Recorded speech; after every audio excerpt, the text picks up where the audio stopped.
All right. Hello and welcome back to the 16th installment of the 34 Sports Podcast. My name is Nug, and today I'm joined again with my co-host Raptor. Much good. I'm back. I'm back. All right, today I didn't really think of a half a meatball of the week, so we'll leave that alone. There's a lot of news today. The We're gonna rap. start with the NFL this week. NFL playoffs have the brackets have just been set.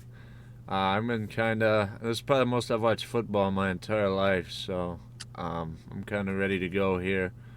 I've got my predictions early. Um,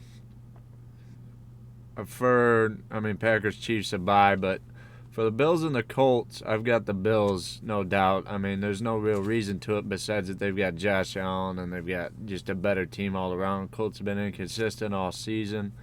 That depends on what Colts team shows up, but I think either way, whatever Colts team shows up is going to get torched by the Bills. They're going to steamroll them. I would agree on that one. Okay. Now, Steelers and Browns, I have an upset here. I think the Steelers What? can't run the ball, and I don't think they're going to win the first game. I think the Browns will get them here. They Hot beat the take. backups, but I don't. I still think the Browns can beat them even with the starters, just because I forget what is the one that hit Mason Rudolph with the helmet. I forget. Garrett, their defensive back. I can't think of him. He's a Pro Bowler, but he's going to be able to get at Miles Garrett. Myles Garrett. Yeah, Myles Garrett is going to be able to get at Ben Roethlisberger fairly easy. His arm has looked inconsistent at times, so we'll see what he does. I could be wrong here, but if I have to take an upset somewhere, I think I'm going to pick the Browns because another thing for this game, it depends on which Baker Mayfield shows up as well. I mean, if Baker throws 2 interceptions, they ain't gonna win the game. But if he comes and does like he did against the Ravens, where they still lost, but the Ravens had a very good game too, I think the Browns got a good chance at it. Um, I, for me, if we're just gonna go back and forth on our picks per round here, yeah, I the Browns are good. Like I mean, they made it to the playoffs, so they're obviously not bad, right? But I mean, in my opinion, I just don't think the Browns can take down a team like the Steelers. But I get what you're saying about the run game. Like we said, was it 2 weeks ago that the Steelers are kind of well, the um Steelers pretty well died the last 3-4 weeks of the season. The run game hasn't we been also going all year, but they're but then predictable. what did you go ahead? That I cut you off. you said they're predictable, right? And then I'm starting to see that because they can't throw. I mean, they can't run it. They throw it. That's all they do. Yeah, I think I just I if I had to still, pick a upset somewhere, I have a couple of them, but this is one of the spots I could see a possibility. I'm still gonna pick the Steelers, but that's just because I think they're the better team. But I could also see that way too. So Well, either one. the Steelers have had issues this year with playing down to their opponents a lot of times, so that could be an issue. But it could be they could be coming out ready to go. Tomlin is a good coach. He just I don't know what's up with the teams. Um, all right, let's move on to Titans Ravens. I've got Derrick Henry running all over this Ravens. Ravens are down. I think one of their good defensive backs. Not that it would make a whole lot of difference with Derrick Henry at 2,000 yards this year rushing. Another thing I saw for this Titans game when I was looking back through the last couple of meetings, Lamar Jackson has thrown 2 touchdowns and 3 interceptions in the last 2 meetings. One was last season, and the other one was this season. Uh, he was 1 touchdown, 1 interception in the last game, and the other one was a 2 interception game. But Lamar really doesn't have a good night against the Titans, so I'm thinking it's going to be close. Unless Lamar has an MVP performance, I think this Titans team is going to be able to steamroll behind Derrick Henry till the next round. I would agree. I don't think the Ravens have showed enough this year. I mean, like Lamar's Lamar, but the last time I saw them play against the Titans was the playoffs last year. We know how that went. Yeah, So they I don't believe that it's gonna happen. Like I think it might be closer, but I think it's gonna be a repeat, and I think the Titans are gonna move on. Yeah, I forgot they'd played in the playoffs. I didn't look at that stats. Those 2 games were their last season Yeah. meetings, for reference. Okay, Packers got the bye because of the 1 seed. Saints over the Bears. I take the Saints Yeah. because Kamara looked like he was heating up. I mean, he had that 6 touchdown, basically career game, I would say. I don't see him getting that kind of numbers in the future. So, yeah, and then the passing game, they've got Michael Thomas. They've got other pieces. I just can't think of them right now. Their defense is, I wouldn't consider it the top in the NFL, but I think it is top 5. I'd say it's right there at 5 for me. And that Bears defense, they couldn't handle. I think who'd they lose to? I'm trying to think who ran all over them last week. Somebody, well, whoever they played last week, they couldn't stop in the run. So, Bears are going to get knocked out in the first round. But I mean, they haven't made the playoffs in like 3 years. So this for them, this is good. It's a upward trend. So, maybe next year, new coaching change. Let me look at it. Last week, Trying to think wait, who they play, the Panthers, or was it the week 16? What week did they play? Let me see. Let me look up this. Did they play Okay, the Panthers we're in last week week? 16. They beat the Jaguars 41-17. Oh no, we're in we were in week 17, but Green Bay torched them. That's who did it. I mean, it's Green Bay, but I consider the Saints kind of built the same way as the Packers, kind of, and the Saints have even got more pieces than the Packers. I think the Saints defense is going to give Trubisky a lot of trouble because he doesn't like it when people rush at him. Last week against the Packers, he threw for no touchdowns and 1 interception. So, and the Packers defense is not that bad. Mitch Trubisky is not consistent. I mean, the stats I've been seeing coming out later, he has the same games won and actually has more game-winning drives to this point in his career than Aaron Rodgers did at that point in his career. So I don't know. I think it's more of a coaching thing because that's a lot of thing with NFL quarterbacks. The coaches can be the reason why they have a starting job or not in the future. Because if quarterbacks kind of get a bad stigma most of the time after like their first 2 seasons, and I think he's had Nagy in Chicago for most of that time. So we'll have. I'd like to see them get a new coach, but if they made the playoffs, they probably won't do that. But I haven't minded Trubisky lately. He did complete 33 out of 42 passes, which isn't horrible. I have seen a lot of improvement out of him, but I don't know. I mean, what are they going to do? Trade for Carson Wentz? They don't really have any other good options going forward. There's not really, they don't have a high draft pick either, so they don't have a shot at any. I mean, they wouldn't have a shot at Trevor Lawrence anyway, unless they just bottomed out. But like Justin Fields or Zach Wilson or somebody like that, so they're pretty well. I would keep Trubisky for at least a little bit longer. I would agree. I think he's like I mean, I still stick by the fact he's kind of inconsistent, but I see what you're saying about the coaches have an effect on these guys quite a bit of the time. I want to see. So, Well, go ahead. I'll say what I was going to say after. I think they're going to be. I mean, I do not see them winning, but I see them. I don't know. I see them having a good game, but The defense holds them. yeah, It helps Trubisky out quite a bit because the defense can hold most teams. I mean, they didn't hold the Packers last week, but there wasn't a lot of teams that not could many hold teams the Packers. Packers. I'm looking at the stats right now. They scored 21 points in the second alone, and then 14 in the fourth. So, I mean, that's hard. I mean, it looks like the Bears have good stints of defense. It just, I mean, they got a good defensive squad there. They're just slowly getting older, and nothing is improving as much on the offensive end. But that's enough about the Bears. Saints are going to win that game. Move on to the Seahawks and the Rams. Seahawks got that in the bag. Goff is hurt right now. If Goff doesn't play for the Rams, there's no way they're winning. It's a team. The Rams went back and forth, but as soon as they lost to the Jets, I knew they were basically dead in the water. So the Seahawks will get that one easy. Now I've got another upset. I think the Washington football team is going to take out Brady and the Buccaneers, and there's one reason why. Brady has always struggled against a good defensive team with four rushers, And the Washington, that's what they built on this year. They got Chase Young, and they've got other guys. I can't name them right now, but they've got guys that can get at him. They've just got guys that can really get at the quarterback, and I think he's gonna struggle. Maybe wrong on this one, but I wanted to get a couple upsets in here, and the Browns and the Washington football teams are the ones I see possible. The Bucks have been inconsistent at times. They've had weeks where they've looked really good through the season, and they've had weeks where they look fairly mediocre.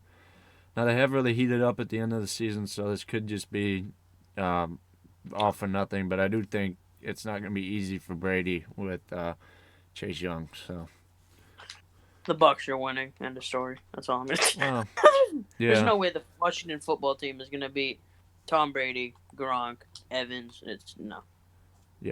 well, we'll see. I just had to pick a few, so that's where Yeah. I went. There's no MVP talk this week because Aaron Rodgers has locked that up, so there's no point to talk about it. We'll move on. That's football for this week. Move on to basketball. Really been heating up. Curry last night, speaking of heating up, 62 points, 31 in the first half. Took down Damian Lillard and the Portland Trailblazers fairly easily. Curry was just unstoppable. He's hitting floaters. He's hitting the threes like usual. He's hitting everything. He's hitting 18 free throws. Yeah, 18. He got to the line. 19, 18 of them. Jesus. Curry, I was surprised he didn't break the three-point record when he hit 62. I was looking, and I was like, well, he didn't break it, He but only made it 3 balls. he had 8, I think, right? 8 for 16. Yeah, So he was getting inside quite a bit. Draymond was back, and I knew that would help.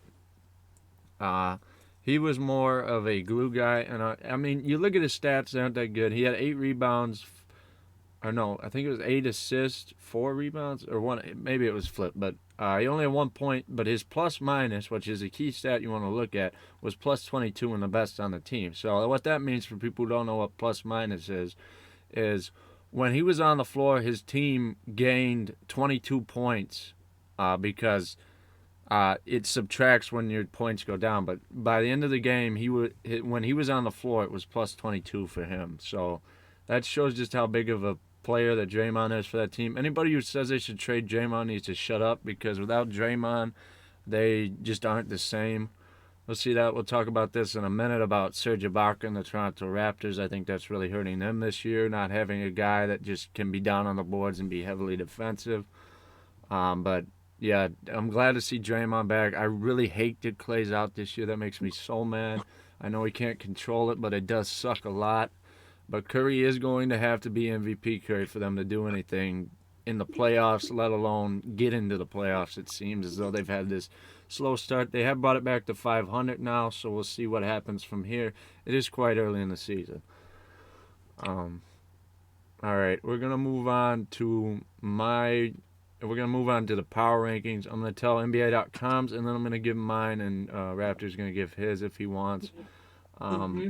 The top 5 teams that NBA.com has right now is Lakers at 5-2, 76ers at 5-1, Clippers at 5-2 or 3. At 4 you have the Suns at 5-2, and at 5 you have the Jazz at 4-2. Now for mine, I have the 76ers at 1 instead of the Lakers. People are gonna say I'm a hater. Maybe I am, but most of the 76ers games have been blowouts. And the reason I have the Lakers at 2 is because they've only beaten one team that is a top-tier team. All the rest have been trash. Sixers have done that as well. But all the Lakers' wins in those lower-tier games have been by close margins, where the Sixers have blown most teams out. I realize they're an East team, but still, I'm sure the Lakers will move up because their schedule is fairly weak at this point, and I know they're going to have to play those guys later in the season. The Lakers have been good too. It was close. I had to really think about it, but like I said, more blowouts for the Sixers. What has me putting them at top. I like how Simmons and Embiid are playing well together. Doc Rivers has really seemed to figure it out. Simmons has been getting triple doubles about every other game. He's been really playmaking. He's been able to let Embiid kind of just take over in the paint. Embiid's playing at almost an MVP level. I mean, there's a lot of guys that are better than him right now. Well, I'd say probably 4 or 5 that are better than him right now, but he is up there with that top tier. And Doc has also got Tobias Harris to play well. What people neglect to remember about Tobias is that he played for Doc and the Clippers prior to being traded. So he already knows Doc, so it's going well for them. Seth Curry's been playing well. That's why the Sixers are my one. Lakers have done what they picked up right where they left off. LeBron's playing well. Davis is playing well. One thing I talked about on my nightly recaps is that Gasol has been kind of weak for them. I really think it was a mistake letting both Dwight and JaVale McGee go. I would have preferred for them to have JaVale McGee right now as opposed to Marc Gasol. I think Gasol's averaging like 3 points a game. Highest rebound total I've seen him get is 8, and maybe a block and a steal. But I think JaVale McGee could have gave you the same stats for about the same money, and he's younger. You're going to have JaVale for a longer term. JaVale on the Cavs right now has played fairly well for them, so I think that's a mistake. But the Lakers, I'll quit harping on that. The Lakers have been very dominant. Harrell off the bench is good for them. Talon Horton Tucker and Kuzma have been good off the bench for them. Just a lot of good play all around. Lakers are right there at the top tier. Now my third is different than the NBA.com. I have the Suns as 3. Suns have shown that they can consistently win against teams that are playing well right now. They beat the Jazz. They beat who did I write down there? Let me look. The Mavs. They beat the Pelicans and they beat the Nuggets, which are all supposed to be top tier teams. They're all fairly good. I think most of those teams will edge towards the top of the conference at the end of the season. Some of them are there right now. They've just shown consistent. Chris Paul's playing well. Mikal Bridges, one of their good role players, who is starting now I think he's starting or he's either coming off the bench for Jay Crowder. Jay Crowder's playing well. Ayton's been getting double-doubles. Booker's had to score less, but he's still been putting up points for them. Just been playing well all around. Suns are my 3. My Clippers are 4. Now, the reason why I flipped the Clippers and the Suns from NBA.com's rankings is because the Clippers got blown out by 40. But other than that, when Kawhi plays, they play good. Blown up by 50? Yeah, by 50, yeah. Even worse. When Kawhi plays, they play well, but when Kawhi's not out there, they don't play that well. Paul George, he needed to show at that game that he could actually still play when they got blown out by 40. But when Kawhi's there, he's been playing fairly well. So if the Clippers could stay healthy, as long as Kawhi doesn't go down, I see them as being one of the top teams. But when Kawhi doesn't play, they don't look the same. I don't know what Kawhi brings there, but it seems like he is the piece for them to make them look top tier. Now my 5 is different than what the NBA.com's was as well. They put the Jazz, but I have the Pacers. The Pacers, although they're on a 2-game slide, which is probably why I think that's a weekly thing, and I'm just going by what I've seen to this point in the season. Pacers have a deep roster. They've been doing fairly well. Starting lineup's doing well. They've got Justin Holiday and Doug McDermott have been coming off the bench and giving them good points. Brogdon had a 33-point game the other night. Very good for them. Oladipo has surprised me and actually looks like he's coming back to form, so that's good for them. And Sabonis is looking like a top power forward in the league. So Pacers look better than they have probably since they had Paul George, Roy Hibbert, George Hill, Lance Stevenson, when they gave LeBron a run for his money back in Miami. So Pacers, I got at 5. They look fairly good. All right, that's my 5. What do you got for your 5? Well, I'm not gonna lie, I don't look into it as much as Nug does. Yeah. But when I'm like thinking about like I haven't watched a lot this year, but I've watched enough to know the teams that are there. And I would agree with the 76ers at the top because they, like you said, when they win, it's not even close. And they've also came back, I've seen a couple of times, like against the Raptors, for instance, who we'll get into later. It's not good. Yeah, we're definitely going to get into it. That's one of my key We things. were up, and we lost by 10 or 15. Yeah. So, the 76ers must have went on some crazy run, obviously. And then, number 2, that's tough. Man, if you Lakers. Go ahead. Lakers, I'd say. Like, I mean, I'm not saying this because you are, but I've seen their Well, I highlights. mean, of they're Lamar either Miller. one or two on most Yeah, lists, so I'm no matter just saying what. you're Yeah. not that far off. I just And then number 3, I'm gonna put the Suns at 3. I okay. like the way they've been playing this year. I really do. I surprisingly, the one game I have watched this year was the Suns game. Well, I know that the Suns with them is the fact that I knew they were going to be good because what Chris Paul did with OKC, and OKC was supposed to be garbage, and so with that Suns roster, they had a chance. Number 4, oh shit, I mean, if you can't, 4. go ahead. Oh, wait, let me look at this. If you can't really think of it, it's no big deal. We can move on. I mean, it's not that big. Then I'm just gonna say those 3 because like I really. All right. All right, we'll move on to something you'll be a little more familiar with. My disappointments, my top 5 disappointments. I'll list it out and we'll get into it. Number 1, I have Toronto Raptors. We'll get into it in a second. Brooklyn Nets at 2. Washington Wizards at 3. Dallas Mavericks at 4. And Denver Nuggets at 5. All these teams have I had higher expectations. I wouldn't say all of them I had high, but most of them have just done nothing or have done very little compared to what I thought they should be. I'm going to bring up the standings real quick so I have a better representation of where everybody's at while I'm saying it so I can quote records real quick.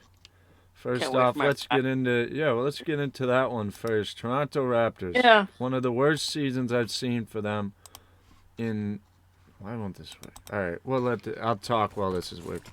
But this is probably one of the worst seasons I've seen out of Toronto in years. I don't know. This is probably going back, probably worst start right around the time after Vince Carter left. They look like they have no leader. They look like they don't know what they're doing out there. They just keep running around and and Siakam's playing that. Siakam does not look like he's worth anywhere near that money at all. The way he's playing right now, Siakam looks horrible.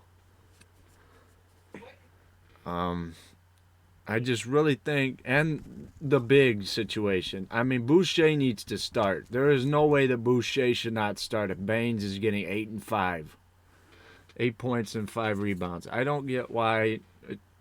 Nurse has got to figure it out because, I mean, as much as it's the player's fault, Nurse needs to make some switches somewhere to help do something somewhere for that team because they just, I don't, like you said, they blew the lead the other day. There's just a lack of ability to close on that team. I mean, they're in the games they're in. They just can't close it whatsoever. And it also doesn't help that Pascal is fouled out of the last 2 games, so that's why they can't close, because their guy that was supposed to be their closer, that's why they gave him the money, hasn't shown that since he got paid. All right, I'll let you say something and I might come back into something if you want. I mean, you don't have to. I mean, see, I'm a Raptors fan, so, like, I don't like to, Yeah, I know, I'm dogging on shit on pretty good chest, lately. but, Yeah. like, but, I mean, like, you're not wrong at all. I mean, Pascal's ass doesn't seem to give a shit, to be honest. And then you got Nick Nurse, who I trusted Nurse, though. Like, he's not the issue. I trust him more than I trust Casey right now, but... Well, Nick Nurse is not the problem, I'll tell you that much. No, I know that. It's 1, it's Pascal. 2, it's not VanVleet, because he's been trying to do something. I mean... And then I think they should do what you said and start Boucher, because what they're doing right now is, I don't even know. Yeah. It's just bad. Baines is a good backup anyway. That would work. Baines isn't bad, but he ain't no starter. Who else did they sign? Oh, they got Alex Len, too. They signed like half a dozen backups. Like, Len and Baines are both good backup centers, but they're not starters. I just don't see a whole lot into the... I can't... Like, I know Gasol wouldn't have been a fix either. Like, if you had signed Gasol, that wouldn't have fixed it either. Ibaka was the one that hurt. You needed Ibaka to stay. I think Ibaka would have evened it out at the end there because you could have told Siakam to sit down if he didn't foul out first, and you could have put Ibaka in there, and that would have helped at the end, I think, for you guys to close these. But you guys don't really have a closer, and I don't think Fred VanVleet's been in enough games to enough of those type of games to close out by himself. He needs somebody else there. Lowry's been playing well too. It's not really a guard thing. It's more of a big thing I see. He's not going to push your team over the top. He's just good there. He's not trash, but he's not a role player. He's a starter, but he's not the guy you give the ball at the end of the game to ISO up top. Now, when they signed Siakam, I thought that was the kind of guy he was going to be. It was right off the championship, and he looked fairly good. He looked like he was going to be that guy. But his numbers have dropped. I think 8 points a game, a couple rebounds, a couple assists since Kawhi's left. And I just don't know what they can do to fix it. I really don't know what's there to fix it besides guys just pulling up their socks and playing better. I mean, you imagine this team in the West right now? Yeah. I don't know. Well, we'll see. They've got time. Siakam does need to get his head around, but let's move on to something else.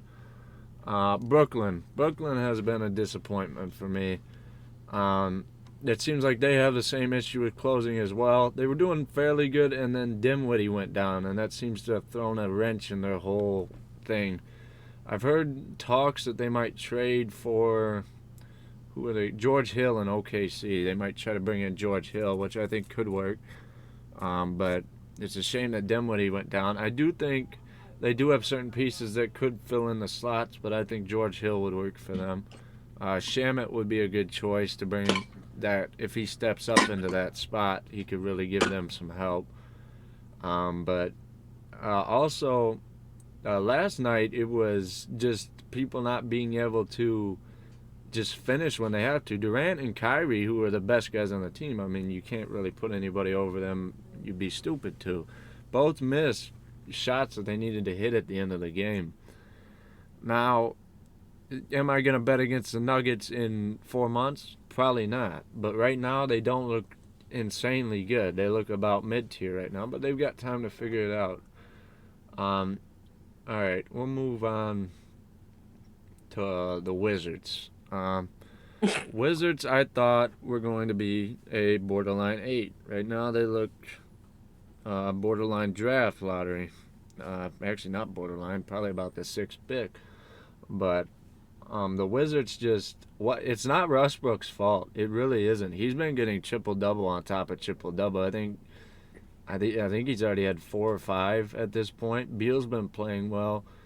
But where I think it really lies is they have Isaac Bong at the 3. They don't really have, the rookie they got, Denny Avicina.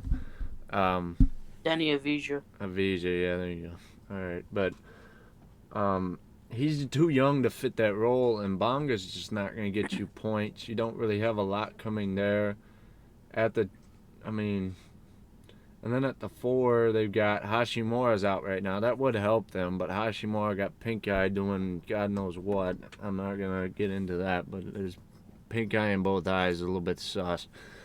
But Hashimura's got to get back for them, and that would help. But Thomas Bryant the other day, their center scored on the other basket, so that's telling you how their first part of their season's going. All right, let's move on to Dallas. Dallas has been doing okay. They've lost a lot of close games. It just seems like they're missing Porzingis, but they have no replacement for him until he comes back. So the Mavs, Luka's been playing his game, but he doesn't really have any bench production consistently to push them over the top. They played okay.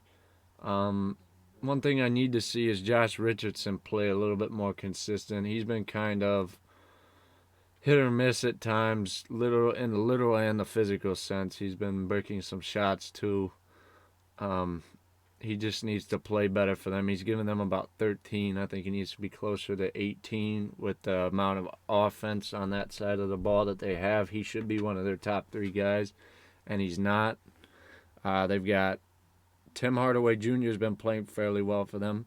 But outside of those three, the offensive production has been fairly quiet. It's looking like at this point they should have kept Seth Curry because they have good defense. They have a lot of good defensive guys like Dorian Finney-Smith, but he doesn't provide points.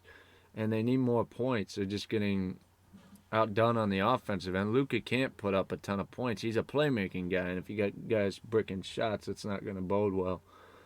But Dallas, if they get Porzingis back middle of January, they've got a lot of time to rack up the wins and stay in the playoff conversation. Because right now they're at 14, but then again, everybody's only played about 7 games, so there's still time.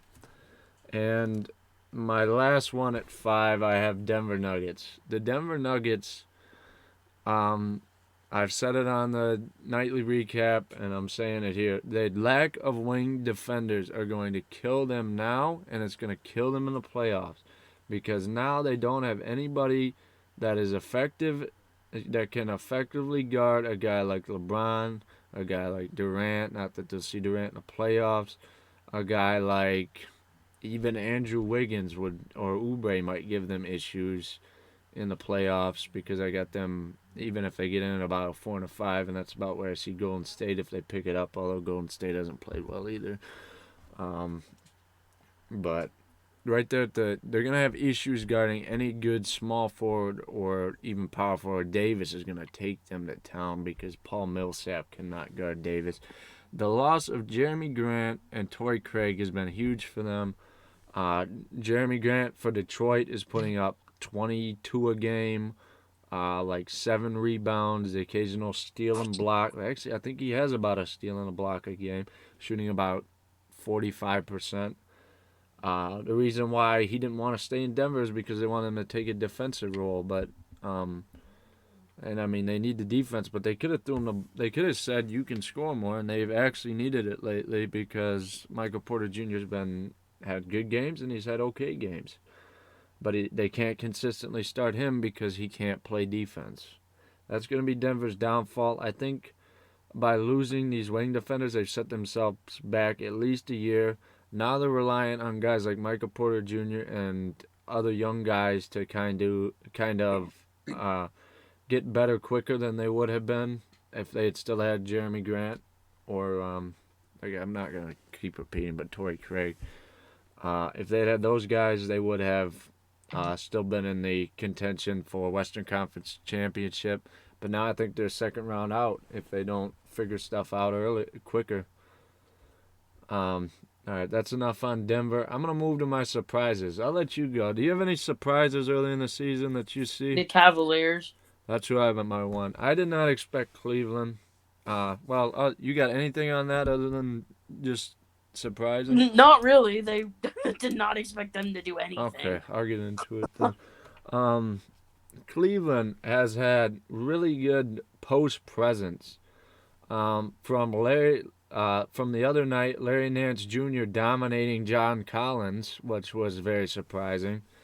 They've just had all around Drummond pats the stats as he did in Detroit. JaVale McGee having good bench, good off the bench. Chetty Osman having decent production off the bench for them.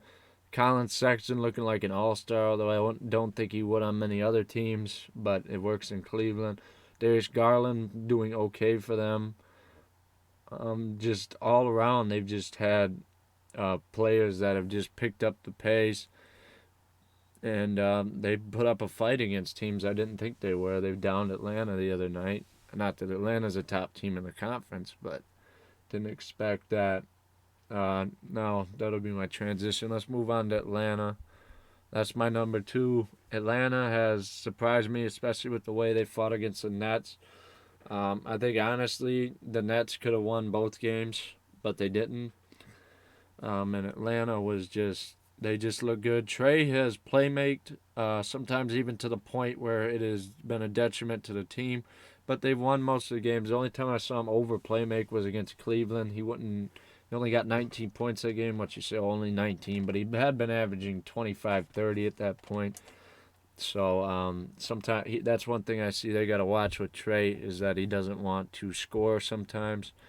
But when Collins is hitting threes and getting 20 a game, and then you got Kevin Herter getting 10 off the bench, 15 maybe, and then you've got guys like Hunter getting 20 points sometimes, and Reddish getting 15. You've got a lot of offense, and Bogdanovich off the bench. You got a good veteran like Rondo. They've got a decent team there. I don't know how far it'll take them in the playoffs because they are quite young, but we'll see what they can do. It's a long season, but right now what are they? Let me see, like 5-2. They're 4-2 right now, but that's not too bad. If they can keep it up, I see good things happening for them this year. My third team that is surprising me is the New York Knicks. Actually have a better record than the Nets right now. I don't expect it to last, but guys like R.J. Barrett putting up 25 some nights. Julius Randle, triple-double. Elfrid Payton, double-double with assists. Just things that I was not expecting coming in. I guess Thibodeau has got them in line a little bit. Don't expect them to contend whatsoever because it's the Knicks, but we'll see what they can do. They've got a lot of good young guys. I mean, eventually, if you suck enough, you should be able to get some decent guys out of the draft. So, Knicks have got a lot of upside. Now, another team that has surprised me is out of the West, the 4-2 Pelicans right now. I expected the Pelicans to be decent, but I didn't expect them to be this highly competitive. Ingram looks like he could lead the team, along with you've got your duo right there with him and Zion. Zion's just production. He puts up production. Some nights it's a 30-point game. Other nights it's 15 and 10, but he's still there. And both nights where he's put up these different production numbers, they've won. So I guess they all just kind of gel and move the ball around. Lonzo's shot more, and when he shot well, they've won. I think he's only had one bad game from shooting. They can really work in that pick and roll with Zion. Zion's, when he sets a screen, the guy backs off his defender because he thinks he's going to roll off and really come at him. And that leaves a nice mid-range for Lonzo that he can hit. So that's going to be something they can work off of all season. Pelicans have played fairly well under Stan Van Gundy, who I have a lot of premonitions from Detroit, but he's done all right for them in New Orleans. Now, my last surprise is the Rockets. I've been surprised at what Christian Wood has been able to do with James Harden. Not that I didn't know he could do that stuff in Detroit, but it just shows what, with a good point guard, he was able to do. Well, not even point guard, James Harden. John Wall looks like he is back to what he used to be. I'm going to be honest. He had been out so long that I forgot what he could do. I didn't remember a whole lot of what he did prior because I didn't watch Wizards games anyway prior. So now to see him back, it's good. He threw down a nice left-hand tomahawk, which shows he's still got the bounce. Haven't seen a whole lot out of Cousins yet, so we'll have to see more to come there. But just the Rockets look good. If they could get Harden to stay, they are fairly good. They look good. They look like a definite playoff team. But with Harden there, they could really get it going. All right, I'm going to move on to just my Detroit minute, or so I call it. The Pistons have sucked, but I've seen a lot of potential, more than I've seen in a lot of years. The rookies look good. I like Isaiah Stewart off the bench. He's not Big Ben, but he reminds me a lot of Big Ben. He just a big, wide dude. He just gets down there and grabs boards. I think he's averaging 4.5 offensive rebounds, which leads the rookies. Maybe even leads the league at 4.5. I'm not sure. It's early in the season, but he's been good. He's been getting like a half a block a game. Some games he get one. I've seen him get 1-2 block game. I just like him a lot. He shows a lot of effort out there. Now, one thing I will say is I'm not happy with Casey right now. He's playing Blake a lot of minutes, and that is not what we need right now. We're not trying to win. I like Blake a lot, but put him out there for 20 minutes, and then give like Sekou Doumbouya minutes off of there. He's trying to play hard with Sekou when we suck. It's not like you're in Toronto with Siakam. You're not trying to win here. we're trying to be competitive, but yet you need to get them young guys out there. And they've been doing fairly good. Josh Jackson looks like he did in Kansas. I did not expect that from Josh Jackson to actually play well. I thought he was a bust through and through. But we've been able to see something different out of him, so that is good. Sadiq Bey, 16th pick, has looked really good. He looks like he's just ready to go right off of the draft board. First day, he's already getting 12 points a game and like 4 rebounds. If not, he's had higher games with rebounds, but that's his average. Just looks really good. Hayes has been fairly inconsistent. I'm not 100% sold on him yet, but he is 19 years old. He's got time to go in the league. He's got to get more consistent. He's got to get used to the game, learn from D Rose, and figure it out. But I really do think that the Pistons need to look to move Blake Griffin sometime in the near future, because all he does is hold minutes up for the young guys like Sadiq Bey, who has played Blake's position when he's been out. Because I think Blake's played like half the games, and the other one he's been hurt as in resting. Yeah, I like where the Pistons are at right now. This GM could basically run it in the ground right now, and he's already done better than half the GMs have done in the last 10 years. So I like where we're at. I think we're going to call it there. I think that was another good podcast there. I'd like you guys if you disagree with anything, like if the Lakers fans out there want to give me what's for in the comments, go ahead. Anything you disagree with, put it in the comments. I'll talk about it next week. Drop a like, check the subscribe button. I know that all the YouTubers do it, but you may not be subscribed. You might want to check it. It unsubscribes some people. You got to check the subscribe button. All right, that's enough of that. But thank you guys for watching, and we'll be back next week.